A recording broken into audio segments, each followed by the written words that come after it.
உற்பத்தி, சேவைகள், தொழில்நுட்பம், திறன்கள் மற்றும் திறமை ஆகியவற்றில் உலகளவில் இந்தியர்கள் முக்கியத்துவம் வாய்ந்தவர்களாக இருப்பார்கள் என்று வெளியுறவு அமைச்சர் ஜெய்சங்கர் தெரிவித்துள்ளார்.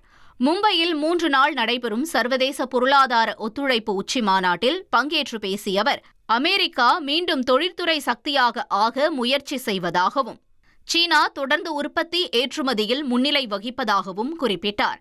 நாடுகளிடையே தொழில்நுட்ப போட்டி அதிகரித்து வரும் நிலையில் சில நாடுகள் ராணுவ ரீதியாக ஆபத்தான முடிவுகளும் எடுக்க தயாராக இருப்பதாகவும், வெளிநாட்டிற்கு குடியேற்றம், வேலைக்காக செல்லுதல் போன்றவை சர்ச்சையாக மாறியிருப்பதாகவும் தெரிவித்தார்.